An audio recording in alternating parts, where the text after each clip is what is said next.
Ghostface killer, Jeff Tomkiewicz. Hey. Jeff and I have had the pleasure to work together over the past year. We had a great experience back in DEF CON.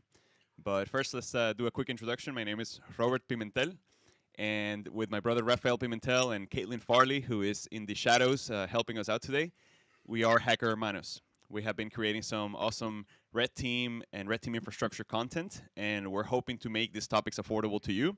We're also looking to speak today about offensive security careers and to get to know Jeff a little bit more. I have had the pleasure to interact with him over a period of a few months now, and I only have good things to say about Jeff. So, Rafael, you want to introduce yourself? Hey guys, my name is Rafael Pimentel. I started in the security industry, I'd say almost 2 years ago, because of my brother. I was making music before. I didn't expect to get into security, but now I'm very glad I did. I just got my OSCP this year. I know a lot of you would be interested in getting a few tips on how I got that. So I would be glad to share that with you. Heck yeah. What Jeff? about you, Jeff? Dude, no, yeah, right. I'm looking at you. I'm waiting, like, every time I turn around, go on LinkedIn, here's another cert you're getting. I'm waiting for you, like, after the holidays, be like, oh, yeah, I went out and went to the store real quick and came home with the offensive security triad, no big deal. I'll be coming to you. So, Jeff, you want to introduce yourself? Yeah. Say a little bit about yourself, what you do, how you make a living. Yeah. In a nutshell, yeah. So Jeff Tomkiewicz, you can find me like on the Discord. I opened up a Sky account, or it was a Blue Sky, or whatever it is. Sorry. But yeah, Ghostface Killer. You can find me around there. So if you see me, please, reach out. Got questions, whatever. Love to chat. But yeah, work for Fortune 50 with Rob, doing like penetration testing, scoping, stuff like that. Absolutely love it. Yeah, the teams, Rob's team on the red team, us over in Penn State, it's just wonderful. Absolutely love my teams. I work with all the time. Other than that, yeah, been in information security, not long at all. It's like 3 years or so. Before this, I was in the military for 20 and a half years. So I did like military police before this, totally different field. So, Wow. yeah, decided, when I was retiring, what do I want to do when I grow up? So, but yeah, I too was like, all right, doing a totally different thing. And, look at where I am now, and no regrets whatsoever. Like all the people I've gone to meet. How do you find out? How do you find out about like the hacking industry or security?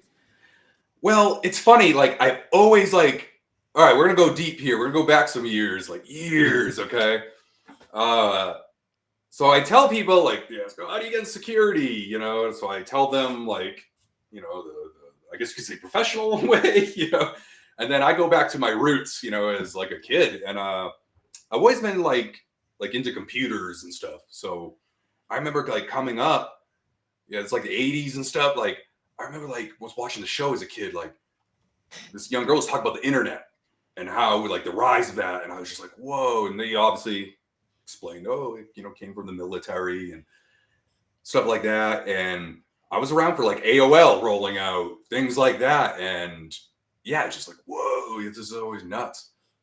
So like, I'll admit, there like I always been like one or two, like how do computers work? And one funny story I like to say is like when I was a kid in our classroom, we had one of those Macintoshes, the old school, Macs, like playing Oregon Trail. Well, we were always told, all right, do not take the disk and put it on top of the computer. Okay, there's a reason. So me being me, I bet I was not the best of kids, but I'm all right now, plenty of therapy, all that. But so I'll look around. What do I do? Boop, put the disk right on top of the computer. You just see the screen just get all grainy, and yep, boom, destroyed that. And that's why you don't do it. So, but fast forward, years, like I said, AOL, all that good stuff, and learning, I just always had an infatuation for like computers and stuff. So I decided when I was going to retire, you know, I was going to get into computers. So UMUC at the time, I know they changed their name now. It's like global. They had a cybersecurity degree program. All right, I'm going to do this. So that's how I started. Fast forward a few more years, finished the degree. I wasn't sure if I was going to get in because we got into policy and all that in the degree program. I was like, no way. I was like, I'm not about policy. No, thank you. And that's what kind of like drove me. I was like, I'm not going to do this. Like, no way. Hey, what do you mean? What do you mean by policy? Like, you know, learning to write cybersecurity a... policy, security policy. Okay. Because, yeah, that's what we were getting into. Because, like, at first it was fun. We were learning about networks, ethical hacking, security, like like some of the courses we did. We had hands-on labs, stuff. I was like, yeah, this is awesome. But yeah, they bored us to death at the end with all the policy courses. I was like, no, like I didn't even mind the tech writing courses we did, you know. But so I wasn't sure, like, am I gonna do this? Like, I don't want to be doing paperwork forever. Like, I kind of do that now, writing policy in the military. And anyway, so I met an analyst. And, Ben Sands is his name. Yeah, he works for Google and all. Great dude. And he's just like, no, man, like, no, don't give up. He's like, do me a favor. He's like, just try getting your security plus. Just try it, you know? It's like, all right, I'll look into that. So ended up getting into a program with Goodwill. And they had a program for Net Plus, Sec Plus. So I was like, yeah, I'll do both. And I'm talking about Goodwill, where you take $10 to get a refrigerator. Goodwill, you know. Yeah. And so, yeah, they had a great program. I went and did it. So by the end of that, started like, it was like early spring. By like midsummer, yeah, boom, both in the pocket, you know, done. And yeah, the doors started opening up then. And so at that time, I met a couple folks at jiu-jitsu practice. They worked in cybersecurity. I was like, hey, I'm looking to, you know, get cybersecurity. So they took me under their wing, and we started in one of my friends, Jack Lambert. I don't know if he's listening today, but we started in his basement. That's where I learned Nmap scans. And I like to tell that story because that was like from the start of a group I'm in now called Hackers and Hops. Folks, if you've not heard of Hackers and Hops, we are about to be actually official 501 here, where our mission is to provide guidance, mentorship, just anything to help folks getting into cybersecurity. So Hacker Hermanos and us, I think our missions are kind of aligned here, you know? Yeah, so, I can see a synergy with our goals, you know? Yeah, so I think we should probably do some, some future collabs here, you know? So, those are in the works with Jack, Jeff. Yeah, totally. Oh, is he on? Jack on? No, I'm just saying sure. We have been speaking about it. And the C2s. That's right. Beautiful. So, yeah. But yeah, so that's how it was just a small group of us. Like, that was it. And so from there, yeah, Hackers and Hops, they took me under their wing. They taught me like so much. And Jeff, yeah. Hackers and Hops are pretty involved in community. I remember I met Jack and he was volunteering at B-Sides, right? So they're you guys are all over the place. Oh, he did the gambit. That guy did the gambit that week. It was B-Sides, DEF CON. Yeah, he ran the gambit that week. But yeah, he is our founder and our co-founder, Terrence Brown. I don't know if he's listening in today, but yes, those are the co-founders of Hackers and Hops. And then myself, I'm a community outreach director. So, you know, if you got questions, please reach out. Here to help. But yeah, that was them. I eventually then got out of the military, got an internship with Dark Wolf Solutions, did my thing with them, and then stumbled across where I am now with Rob. Believe it or not, yeah, I was like in the making. So that long-winded answer, yeah, that's how I got into cybersecurity. So Jeff, essentially, the episode with the magnet and the video game was your catalyst to being like, okay, things can be broken. What's the deal there? Because Rafael and I have our own story of like hacking Pokemon games and things like that. I was referencing that on a previous stream. But is that what you say like awakened that curiosity for you? Yeah, and it's just funny too. Yeah, I that was definitely the catalyst. You know, it just was like, whoa, okay. Like, that was bad what I did, you know, but at the same time, I was like, whoa, okay, that's why. Like, it's just that curiosity.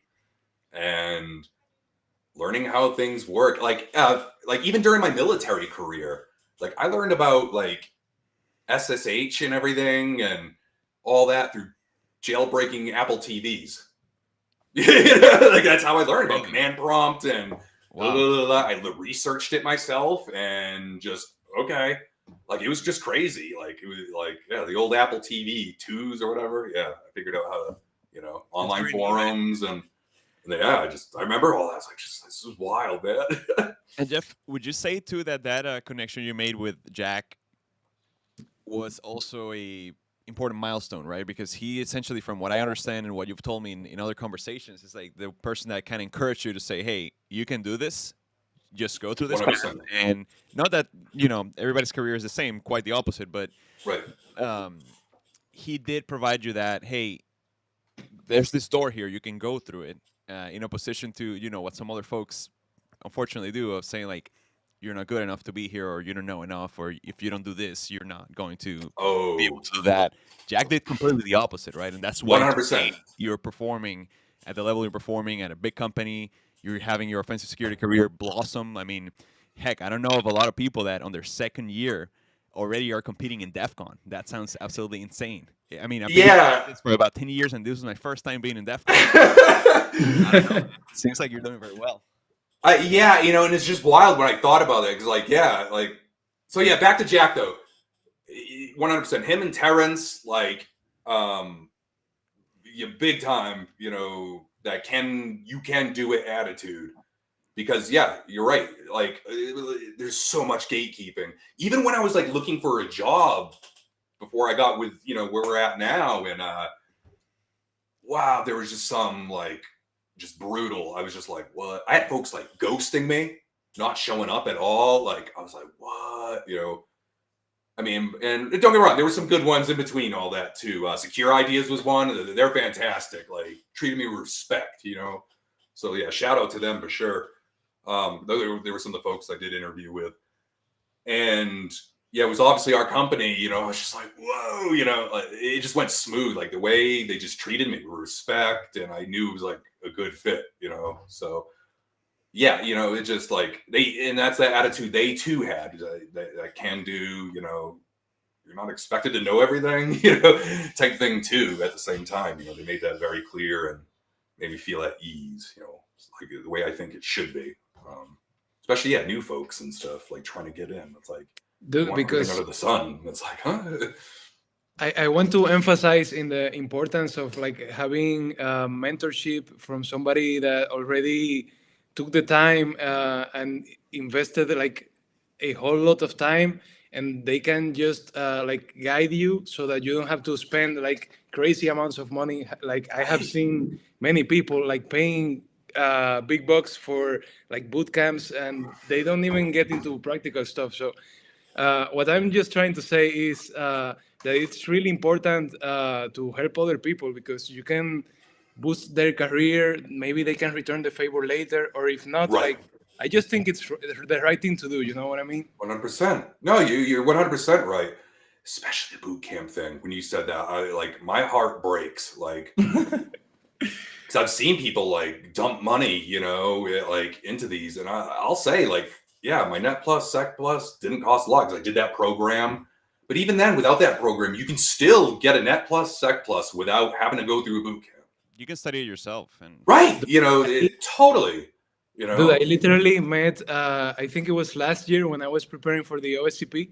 Yeah. I met this individual who told me, I don't remember what we were talking about, but it came out that he was into computers, and I was like, oh, I'm studying for cybersecurity.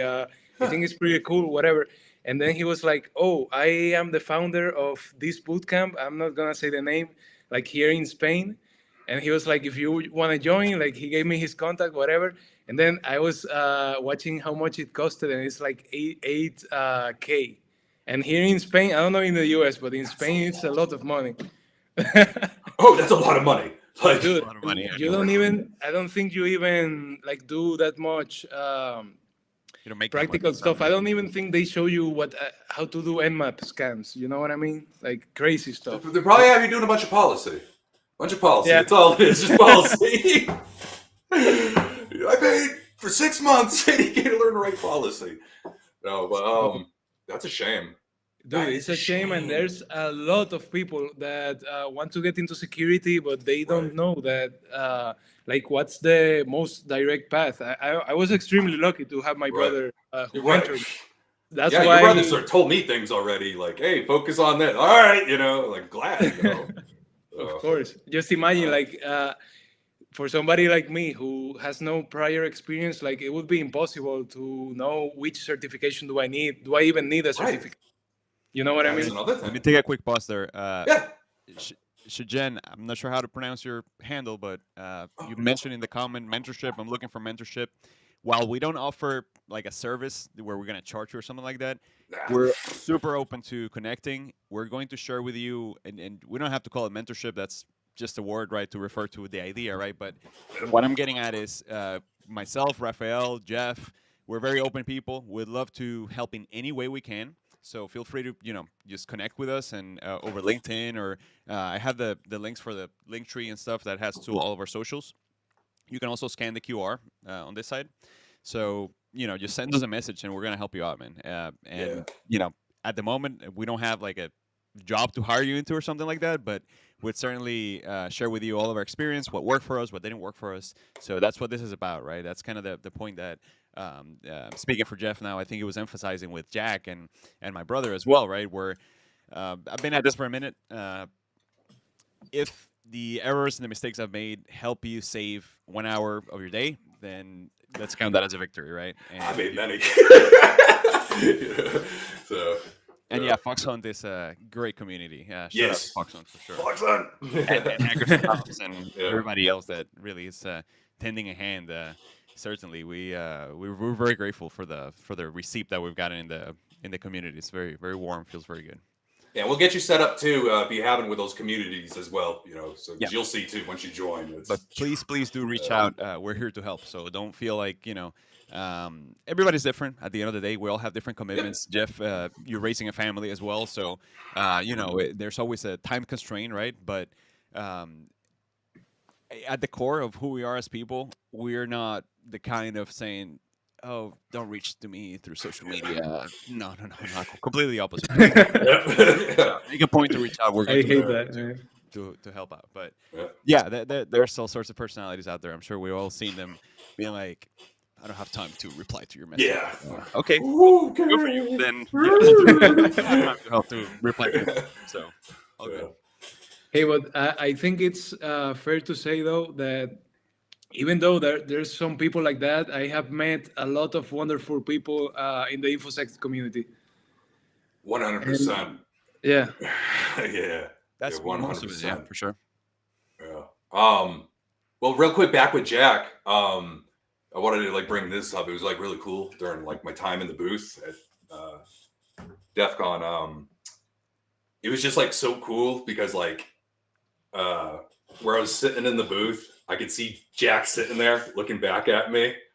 And it was just so cool because, obviously he helped me along, and it was just cool. Just sitting there, I see him, we were like, yeah, So I was just during the time in my booth making the calls, it was really cool just looking out and seeing him right there, Oh, yeah, there you go. Live calls, big prizes. This is okay. So not really. Can you describe, you went to DEF CON this year, and how did you end up participating in the competition? Did you have it planned beforehand, or was it just something that happened? All right. So obviously, I have an interest in social engineering and all that. And I was just all right. I was I'm going to go to DEF CON.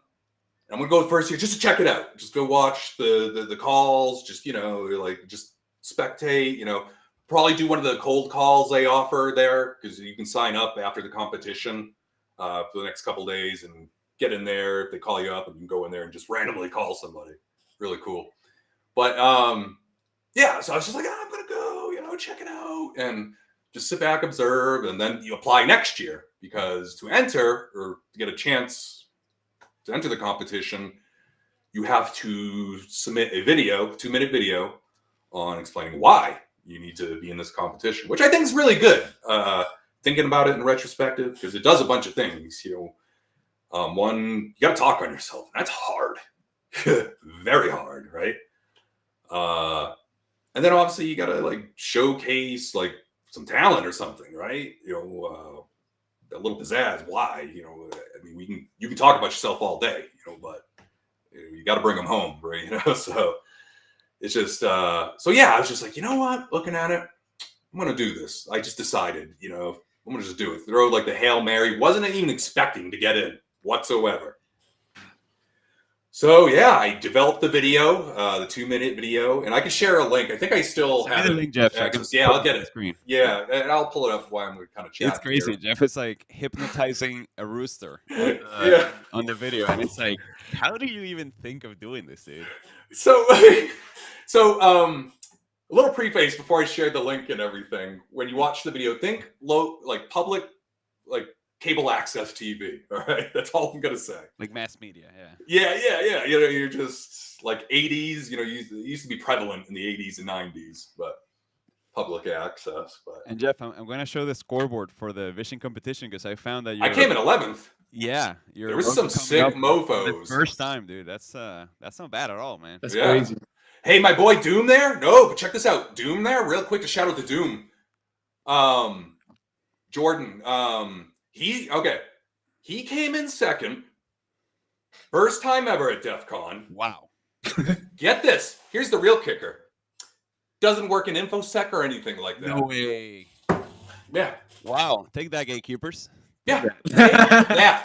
Exactly. And I talked to him after. I hope he's listening. That'd be cool. But I talked to him. We chat all the time. He's joined Hackers and Hops. I got to get him onto you guys.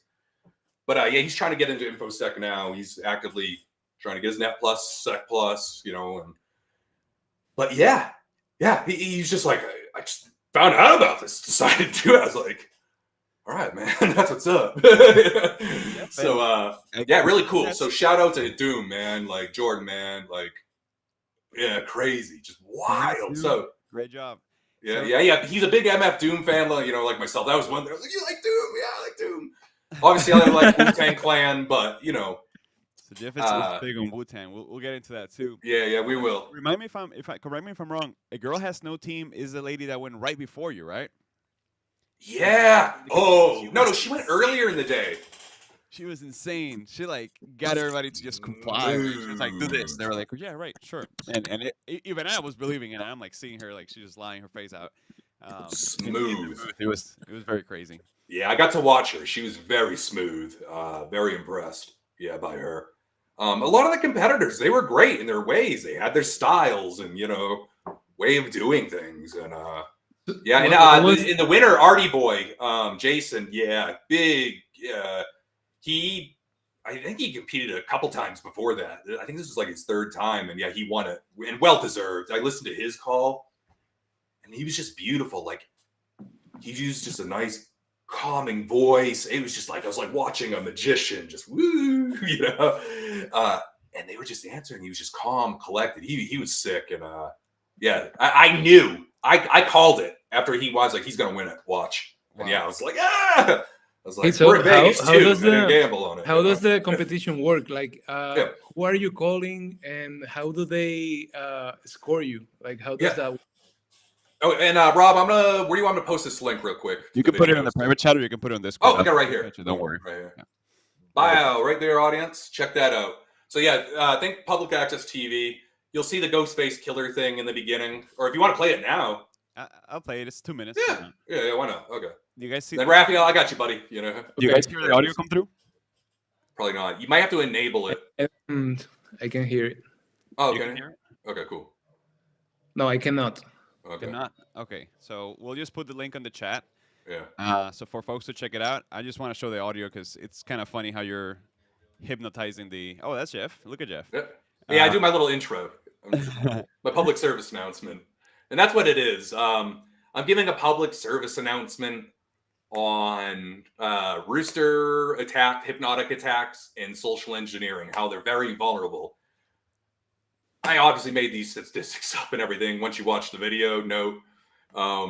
But what is real is if you take a rooster and draw a straight line and you get them to focus on it, they will pass out.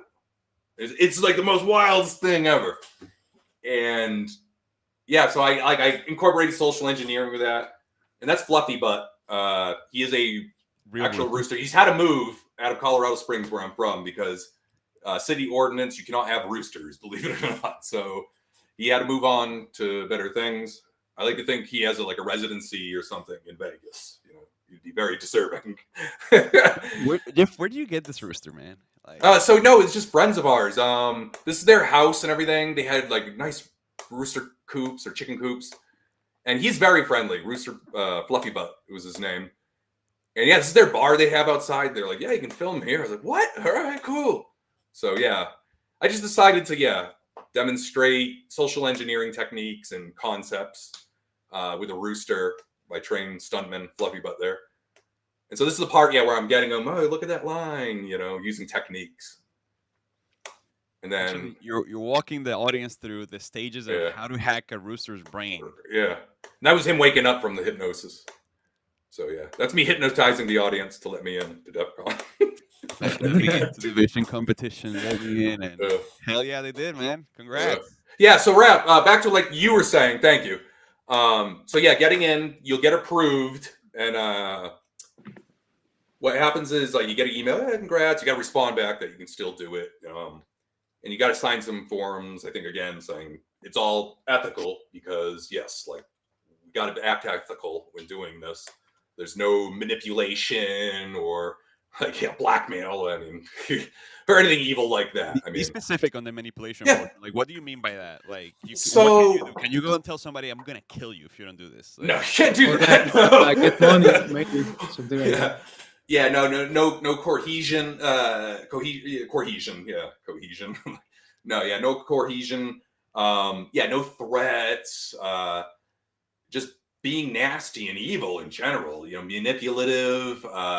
Nothing like that, because you don't want people to be feeling worse, scared. You want to leave them feeling better, for meeting you and talking to you, than feeling crappy. Let's be real here. Now let me tell you that it's not to say that cyber criminals don't use these techniques and everything. So be wary of that. Threats, especially blackmail and stuff. But you got to make sure you're not using stuff like that. And just some other terms, like they release photos of you because they got people taking photos, the whole bit. Once you get accepted, you then like a week after or so, I got you get an email, boom. You get your OSINT and pretext reports, templates in there. They tell you who your target is, rules. They obviously get more in depth than what's on here on the screen. You also have coaches and judges to help you out throughout the process, and they were all fantastic. I learned a lot. So the targets know about the contest, or they do. They get the reports and everything afterwards. So how does that work? If I want to be a but target, not while you're talking to them, they do not know anything like that this is a competition or anything. It's just I mean, they're aware the company is. How in depth? Who gets the messages? I don't know. I just know I'm okay legally. I can do this. Okay. But these companies do agree. It's not like how that process works. I really don't know. Maybe I'll ask them next year. The judges. I'd say there's like two layers to this, right? Yeah. There's the company that is agreeing to be attacked, but at the employee level or the specific targets of who you're actually calling, they don't know what you're doing. No, so it's more like a penetration test. It's just like a social engineering. Okay. Yeah, this is like a real world engagement we're doing. Oh yes, like very real. And that's where the report comes in, right? After you generate the findings and stuff, and hey, I was able to get in this far. Is this recorded on YouTube or anywhere? Because I'd love to see that. No, they do not record the callings. Now, what I've seen is like winners before have Chris Kirsch, he did it.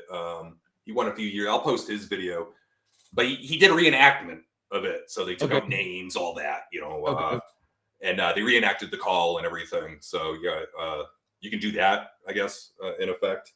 But they get the reports, everything. And those reports are the OSINT and pretext report. I'm not sure if they get the pretext report, but the OSINT report, yes. And that is phase 1 of the competition. So yeah, for folks that don't know what OSINT is, that's open source intelligence.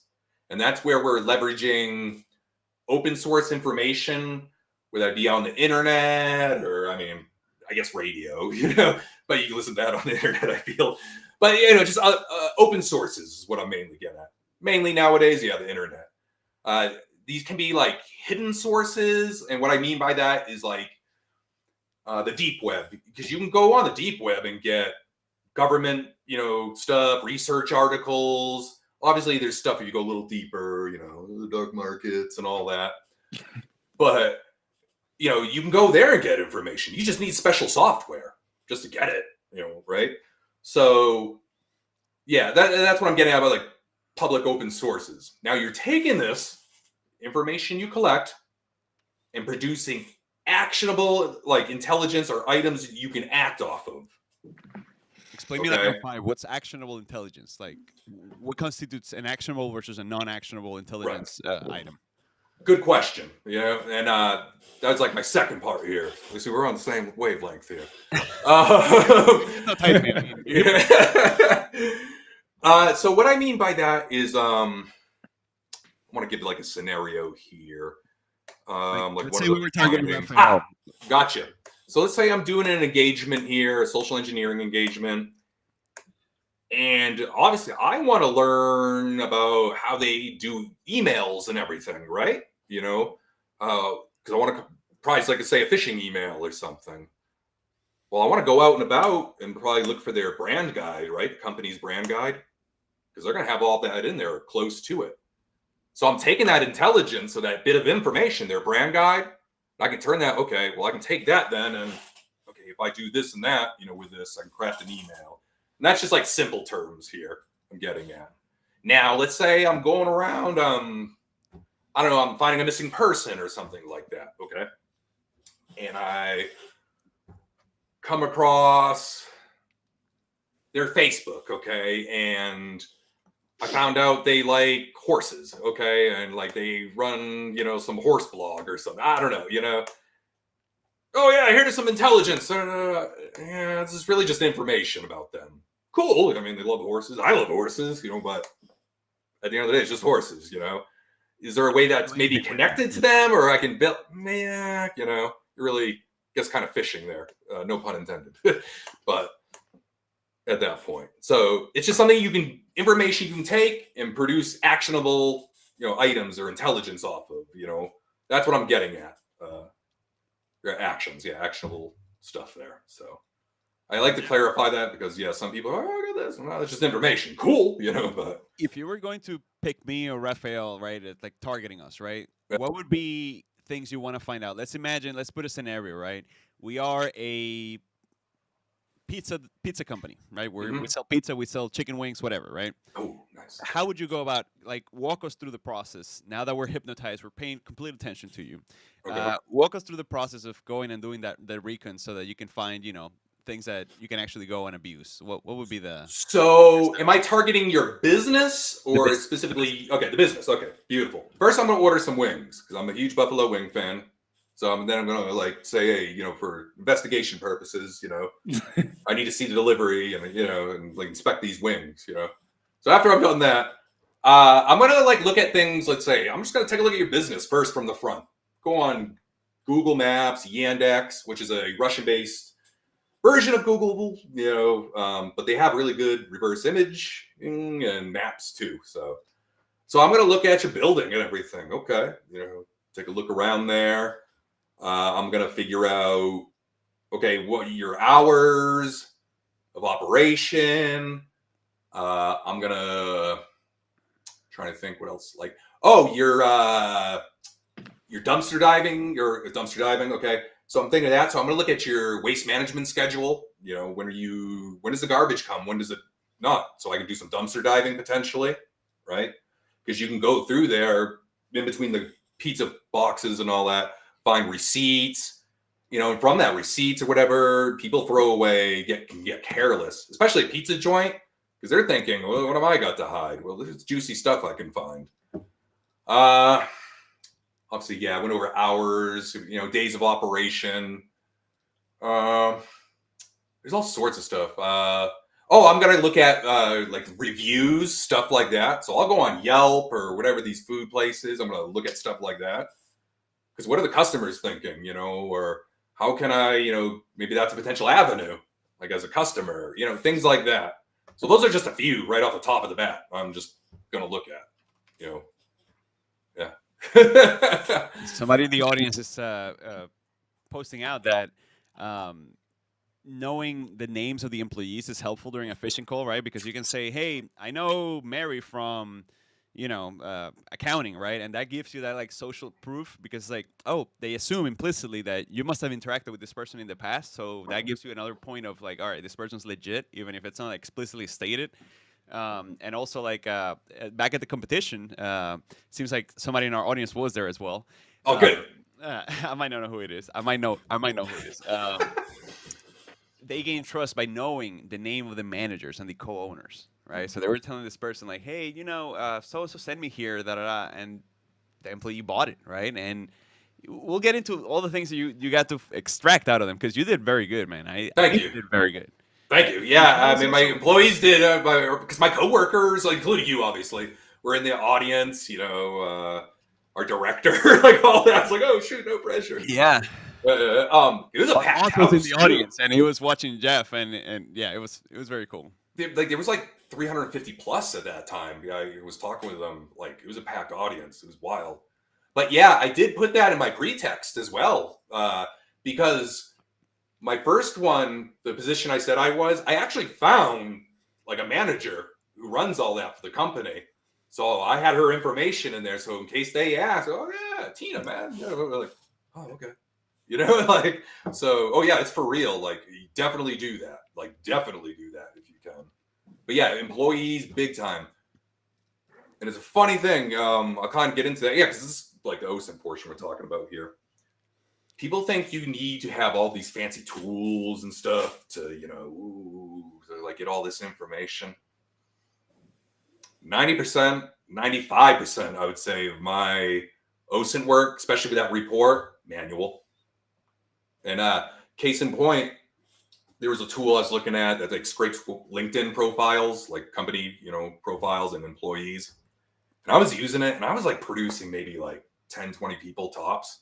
I'm like, this is not right. Like, I'm not hitting it with this tool. I then like made a quick Google dork and wow, it was just like listen. I was like, jackpot, So back to basics. Like, back to basics. Yep.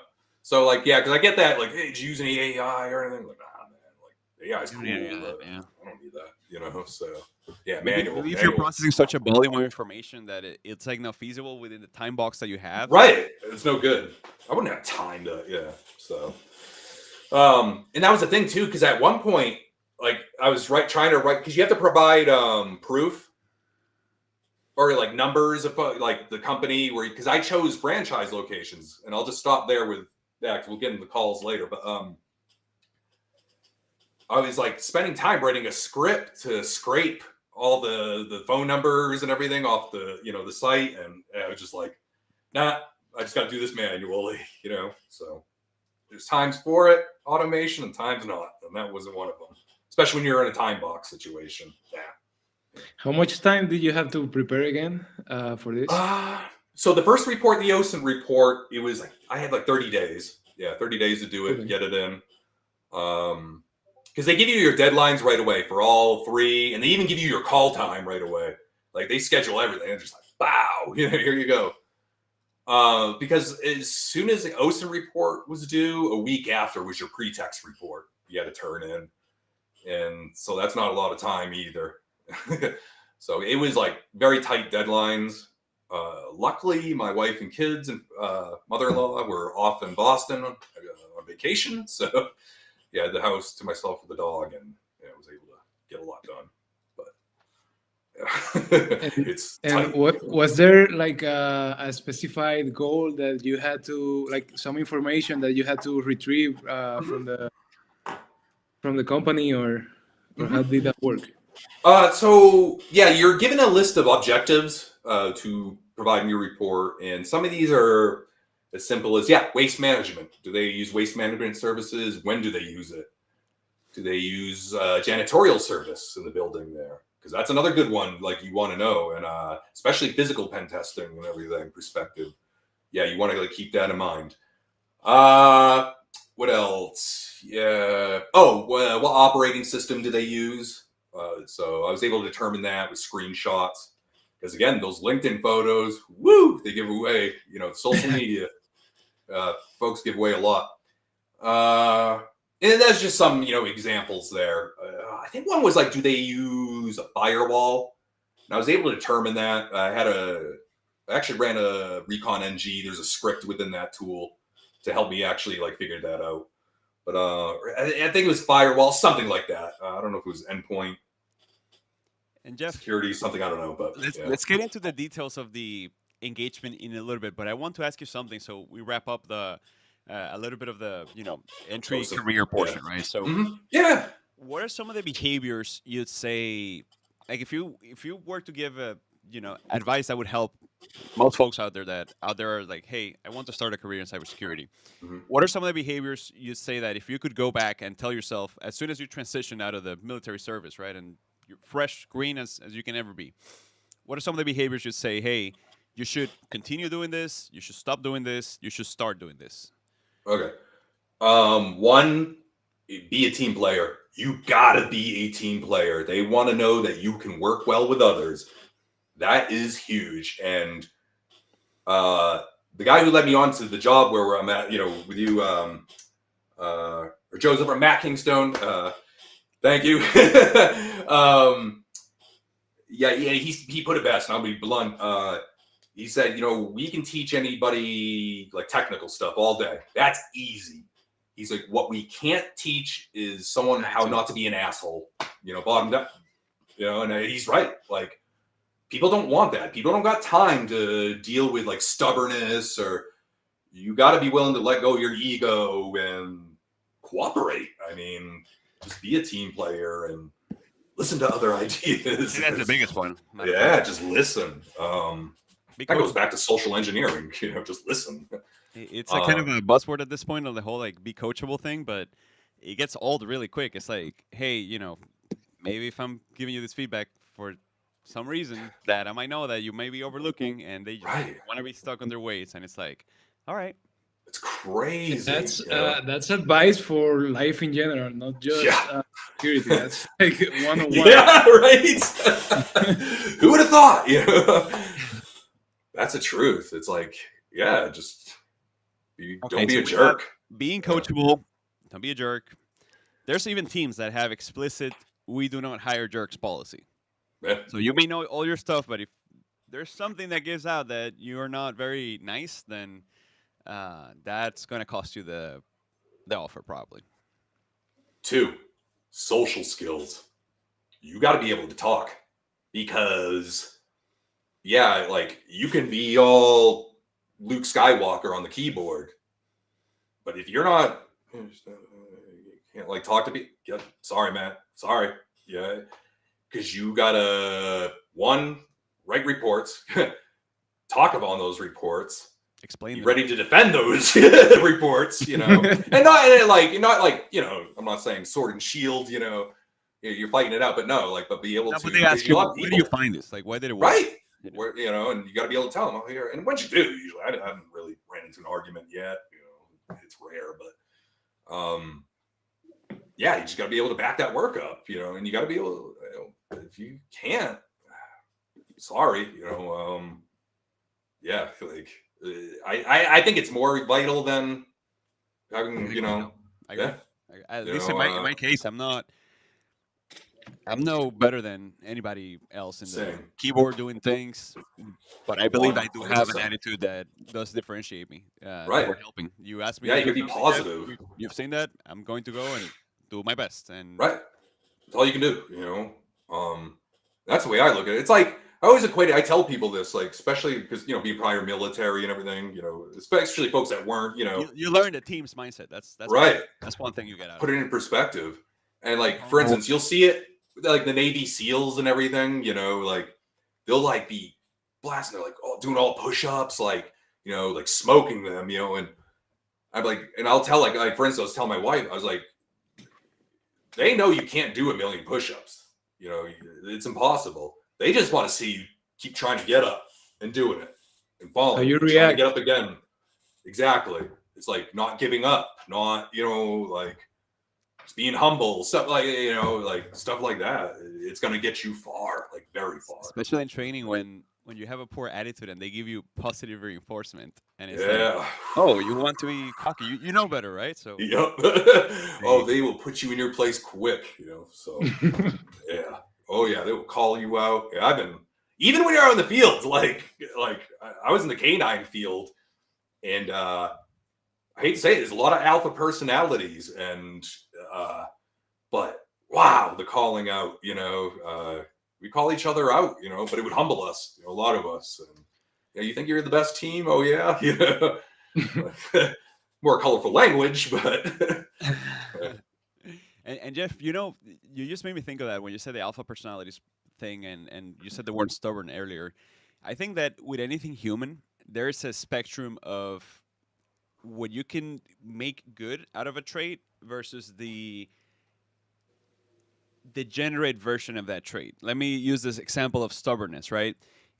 If you're stubborn, but you're a healthy type of stubborn, you're a persevering person. You're Right. not going to give up easily. You're going to continue trying. If you're a stubborn person on the degenerated end of it, you're someone that can't be coached. You're somebody that cannot be told something they don't like to hear because they're like going to just literally instinctively turn around and do the opposite. And it's like, that's not going to help. It's funny.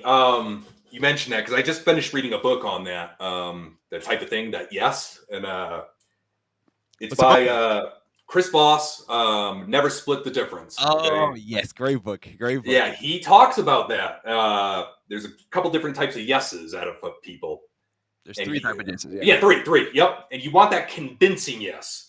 Because I've heard yes before, especially in deployments, working with folks. Oh, yes, like, that ain't going to happen. No.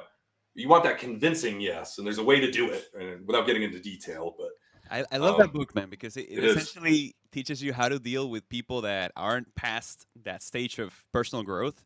Mhm. And essentially, to TLDR for the audience, the book just teaches you how to get people to do what you need them to do, thinking that it's their own idea. Because if they don't think it's their own idea, they're not going to do it.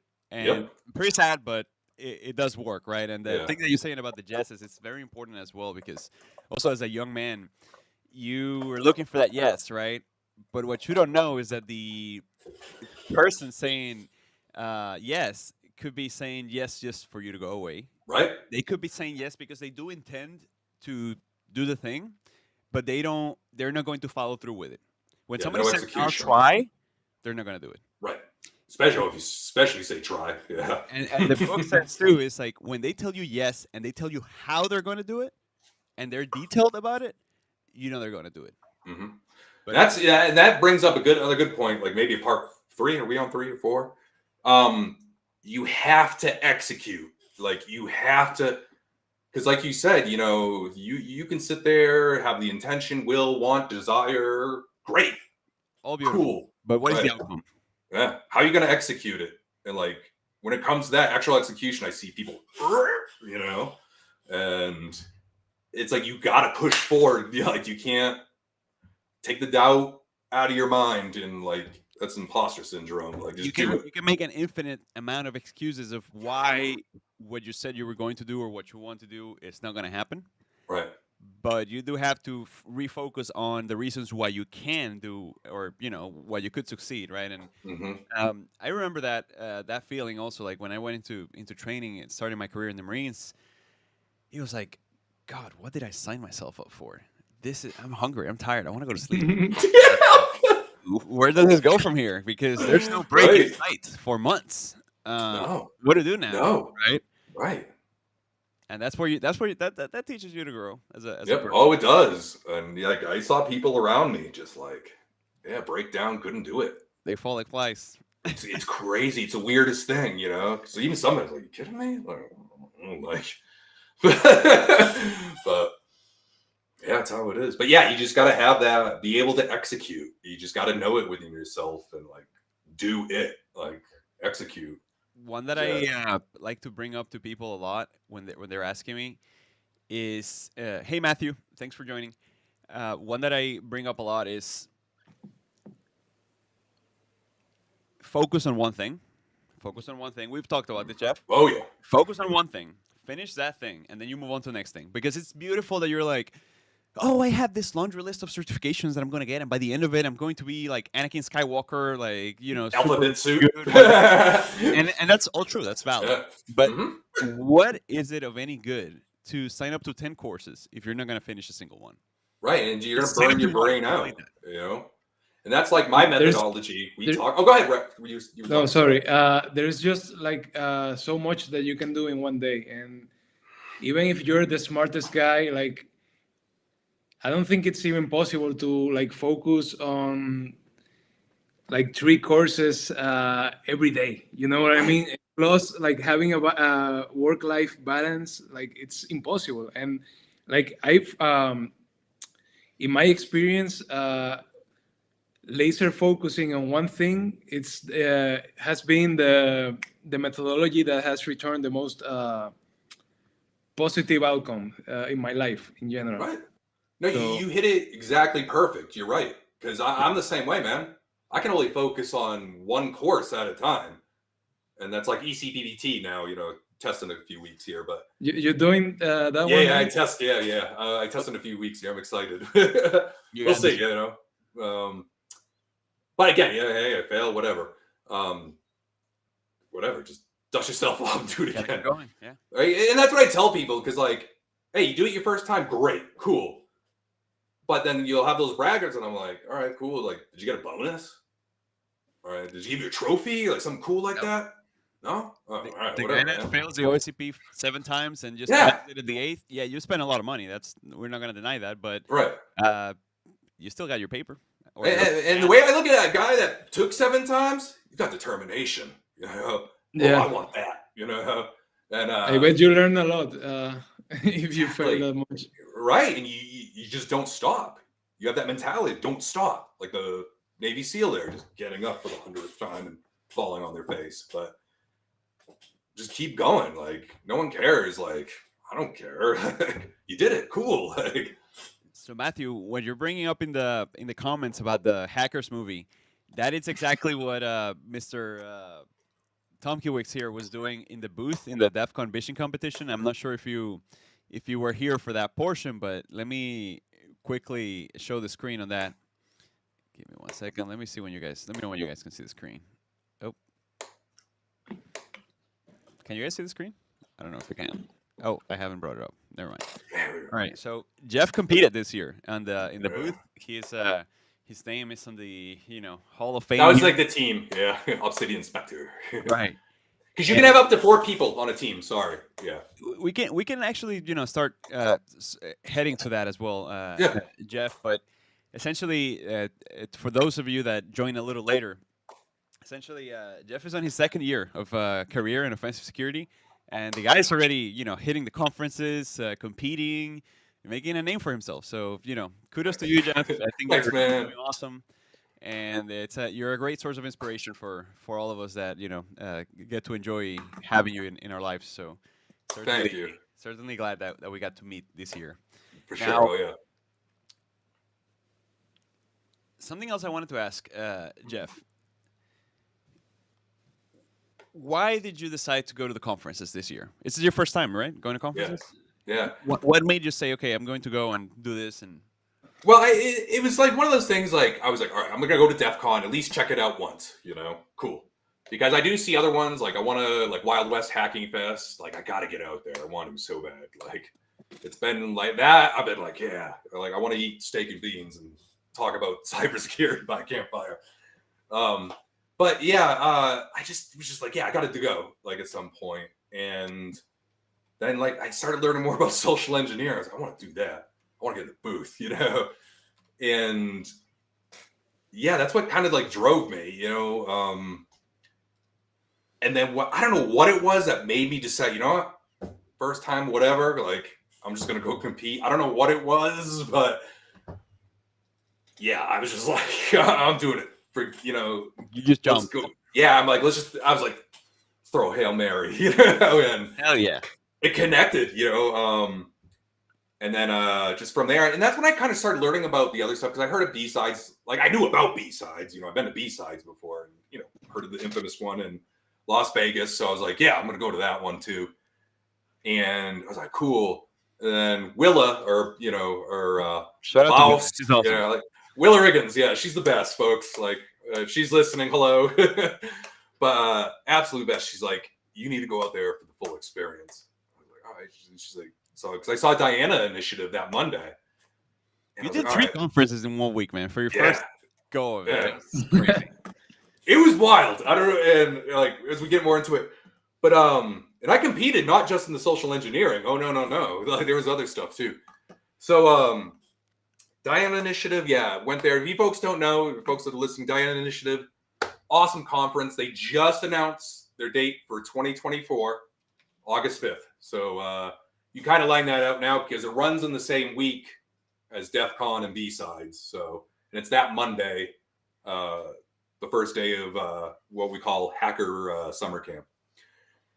And so, great event, very chill. But again, their mission there, committed to helping underrepresented folks in information security. And it had everything. They had a lockpicking village. Like, it was just so cool. Fantastic talks. And I'll tell you, folks, like, this is going to sound crazy, but if you go to DEF CON or whatever, you're not going to see a lot of talks or it's just so much networking. It's crazy. It's awesome, like in an awesome way. And you got to go there for the people and for the network, rather than because the talks are going to be online anyway. And everybody says that it's not new information, right? Yeah. But I'd say, Jeff, personally, the biggest value I got this year was, hang out with you. Right, same. You also got to meet Joe Hudson. Yeah. That's the TCM right now. That was awesome. That talk. That was awesome. Yeah. That was like in a random hallway at B-Sides. Like we were, I think we were just random or something. And So really chill, but they had great talks, and I was actually able to attend a couple of them. But again, the networking too is phenomenal.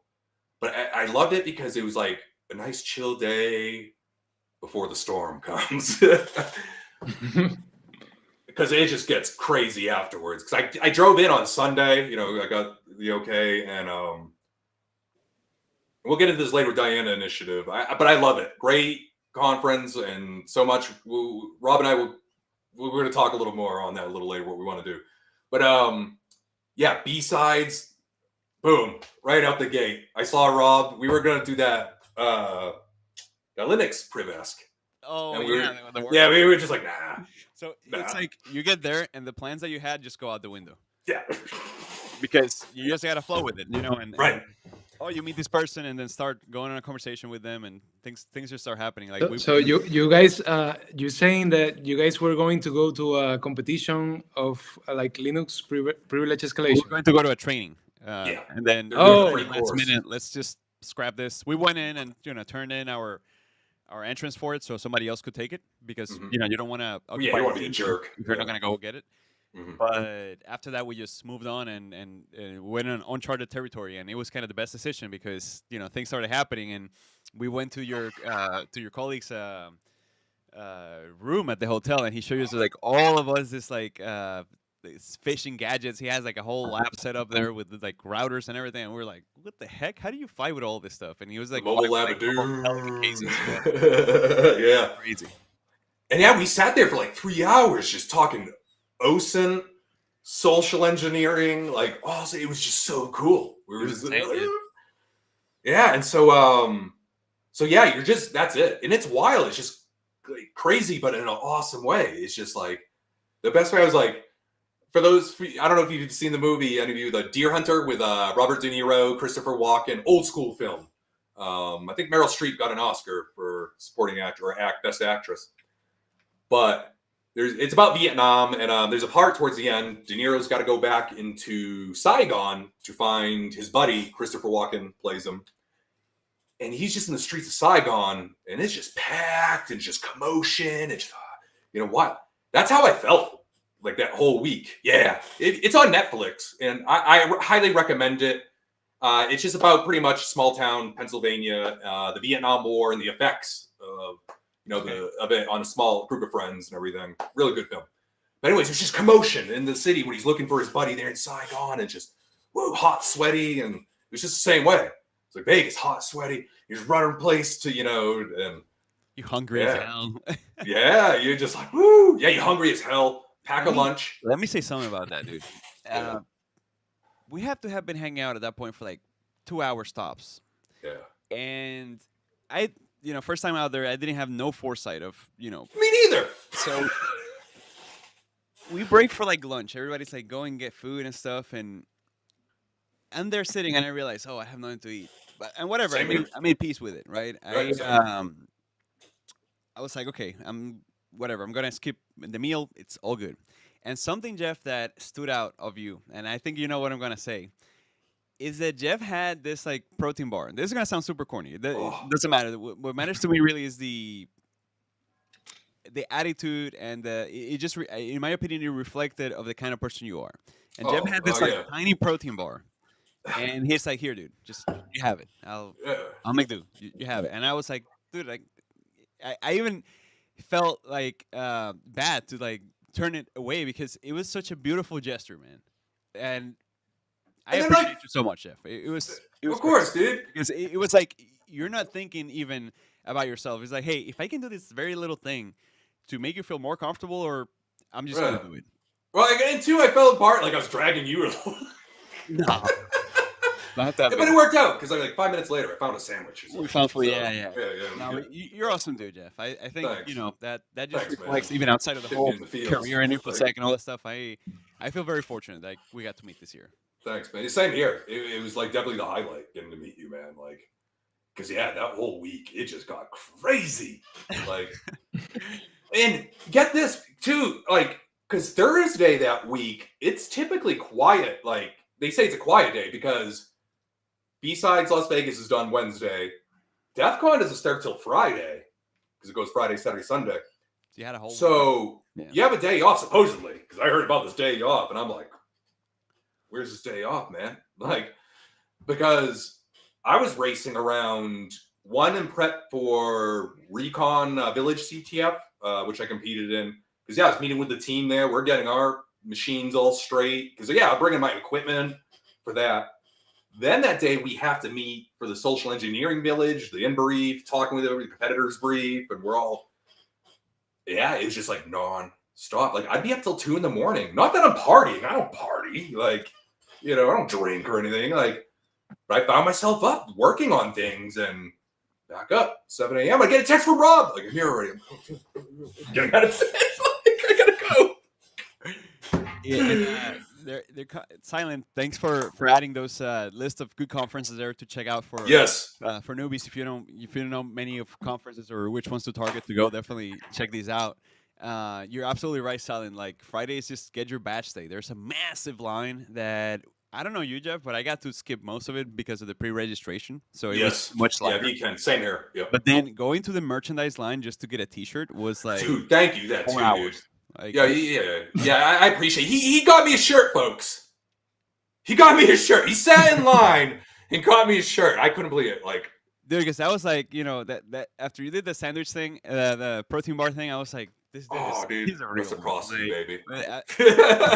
Suffering on that line, like, fuck it, here's your shirt. I appreciate it. You got it right. I love that competition, the Vishing competition. I hope that you up a little bit.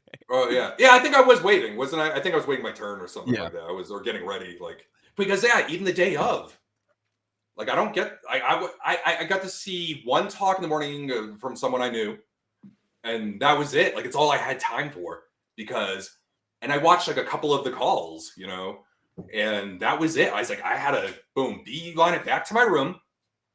And I guess this would be a good lead-in to my time in the booth, I suppose. Yeah. So real quick before that, like, we had to do a pretext report. That's part of the competition. And that's your like plan of action, your reason to why you're calling these folks, the phone numbers, a whole bit. And it's for the judges mainly, but like for the person too making the calls. it just lets them know you have a plan here. What are you going to do? It's ethical. You're not going to, go crazy or go off script, because that's pretty much your script. And it gets into everything. How you handle feedback or pushback, because I got a little bit with the second lady. Ways, how you'll introduce yourself, things like that. Your character, whoever you're playing.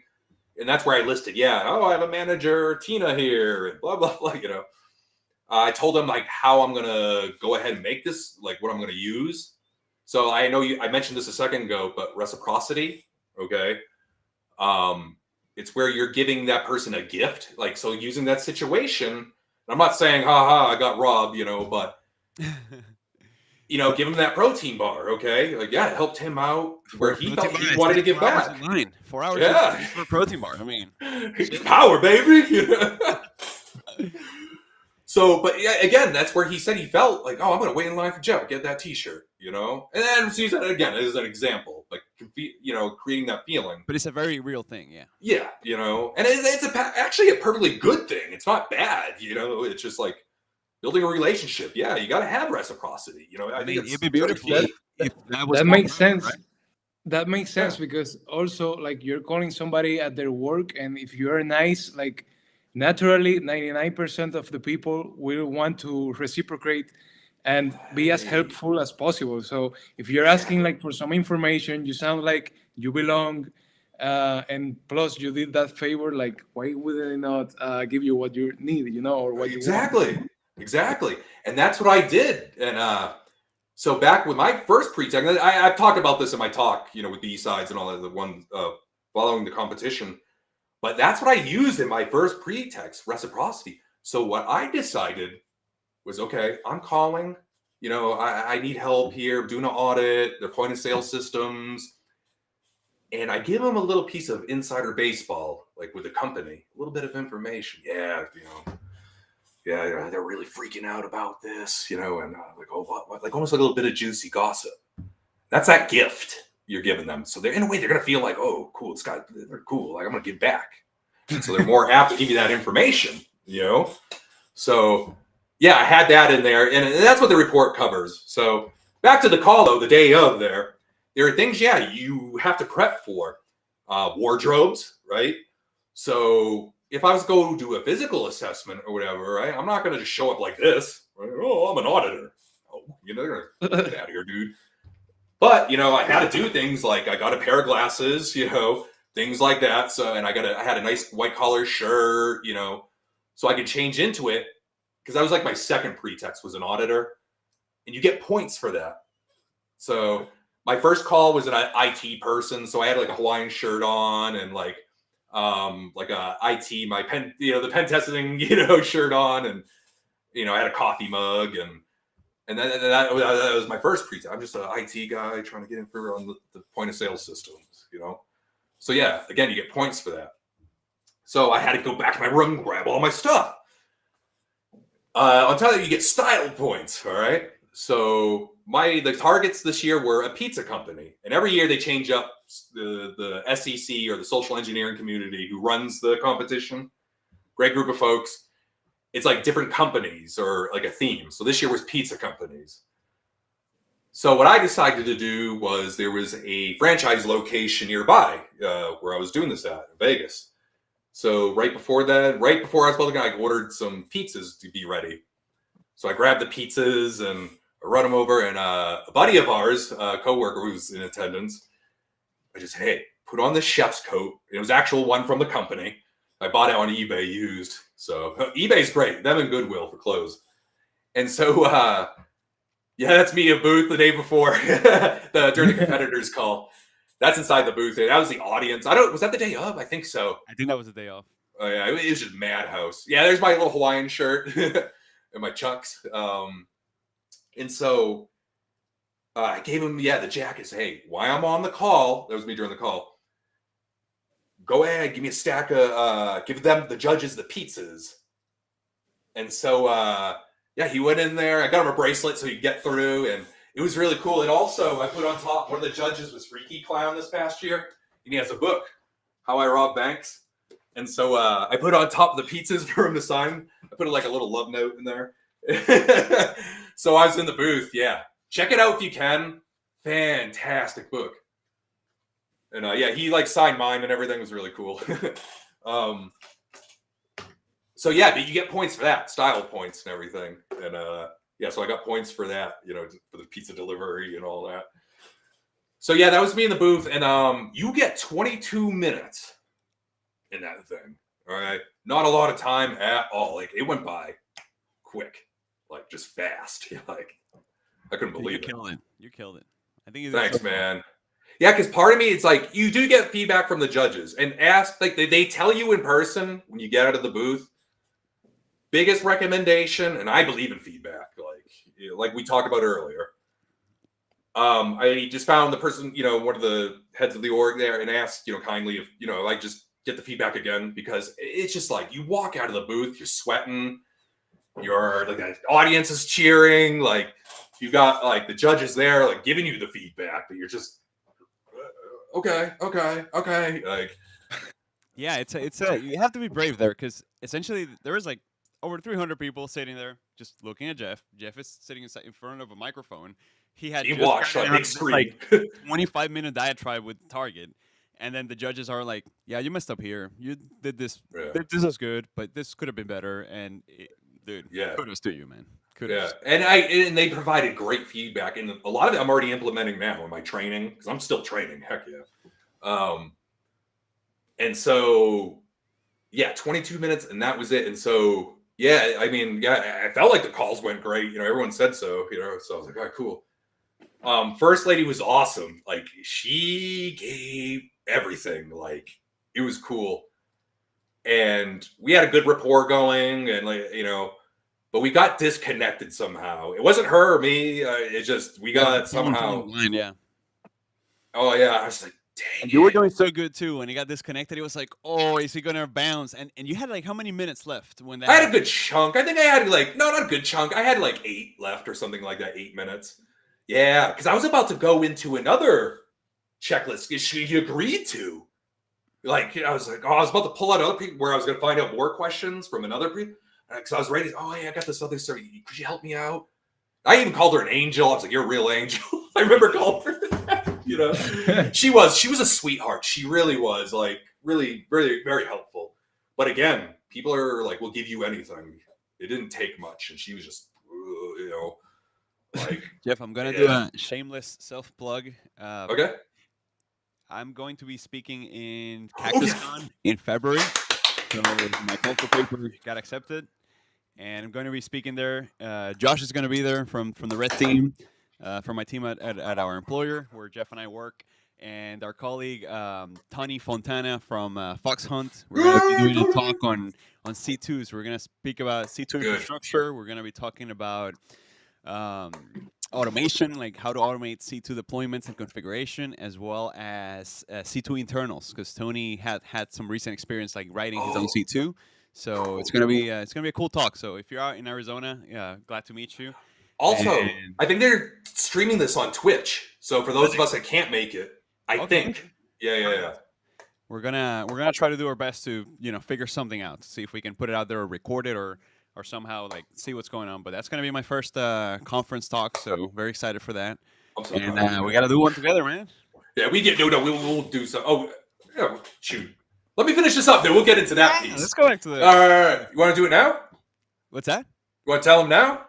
Oh, about that. Yeah. Let's do it, dude. Fire away.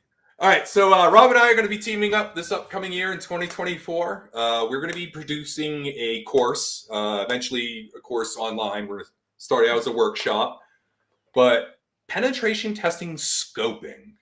Okay, I know everyone's like, huh? Talk about that in 20 minutes. Well, the folks at B-Sides Las Vegas told me that. I was like, I don't know, when I submitted my talk. But what I'm getting at here is, how's this going to be different? This is going to be like hands-on. We're going to really get into what does scoping really look like? Because for those of you who have done, penetration testing certifications or whatever, it's talked about. Right? When you're doing your contract, make sure you do your scoping. Okay, cool. Let's do it. What does that really look like? Because I can tell you, there's folks, pen testers I know out there. I don't know, I just hack, man. No, like no, you got to know how to scope and accurately look at what you're looking like, because customers and stuff sometimes don't know.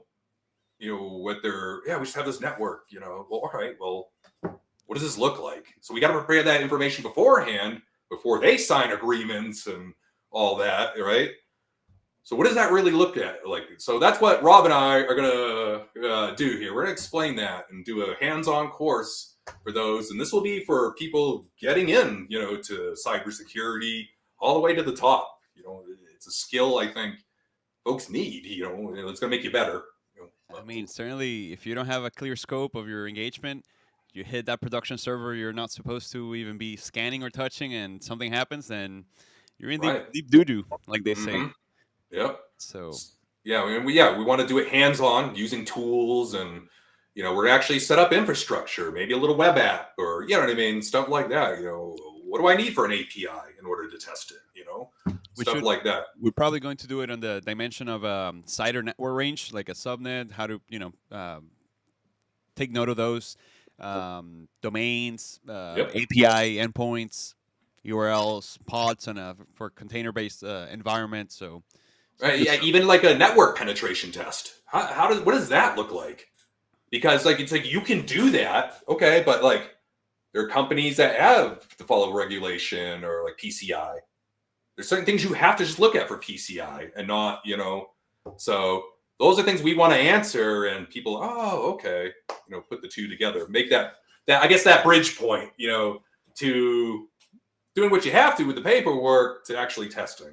Because you had a very good point, Jeff, when we spoke about this back in DEF CON. It's like most of these certification courses, they just give you the scope, and that's it. There's no mentioning at all of what went into developing that scope. And we do this IRL, so there's weeks of that. So yeah.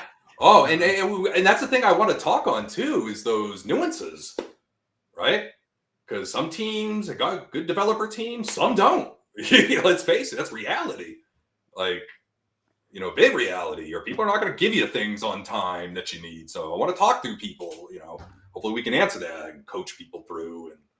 And hopefully it provides like a clear picture from almost even a project management standpoint of what goes into building a pen test. It's not that you just show up there with your keyboard, you're super cool, all your exploits and all this stuff, but then, like what goes into producing that moment, right? Deanne's, you have a great question, Robert. That's me. Rafael and I are going to be Rafael and I are going to be producing a course on note taking. Rafael has had Jeff, as you know, like the past 2 years grinding, like life depended on it. I guess it kind of does on how to take good notes, how to produce clear notes that you can go back to and use them, and it's paid his dividends, right? Rafael, you achieved 3 certifications this year, right? Like OSCP, CRTO, and CRTE, like expert level certifications. So that's correct. It's huge, dude. So the thing with note taking is that at least for OSCP, you can kind of get away with not taking like very organized notes. However, when you move on to other certifications like CRTE, for example, or even CRTP, I believe they have like this big lab with more than 10 machines. You better have a structured way of keeping track of everything, because once you have compromised like 5 machines, and how can you remember, like, okay, here I have system access, these are my backdoors, I already dumped credentials here, or I cannot dump here, whatever. You have to keep track of all of that. So I probably next year would be a realistic timeline for that course to come out. I will be collaborating with Robert for doing that. For the time being, though, I intend to share with you guys some templates for Obsidian, and then maybe in the course we can go more in depth, like how can you do your own, how can you automate node creation, that kind of stuff. Yeah. Awesome. Obsidian is so far the Obsidian, Obsidian is life changer, man. It's beautiful. Hey guys, I will be right back. Okay. Okay, cool. All right, Rafael, I'm gonna mute you in the meantime. Okay. Okay. So yeah, so what we got coming out. Coming to a Yeah. theater near you. We're going to be, like you're mentioning, Jeff, for the audience, we're going to be releasing modules every so often, or as we're producing them, and then package everything into a nice course that can be consumable back to back. But obviously, we're balancing this with real life and other commitments. Right. So Jeff has a young family. I have my commitments of my own. So the idea here is to provide to the community as much value as we can within our possibilities, right? And make this affordable, make this accessible. Yep. Likely, when we're releasing the content, it'll be out for free. So, for everybody to consume and take advantage of. Also, this is an iterative process, so we're hoping to take in your feedback into it. And I think it shows like we're very open people. So reach out to us. The only thing scary about Jeff are his sleeves, which are like horror themed. There's like a lot of. But I'm blood. nice. Don't mind the guy holding a head there. But don't let that scare you at all.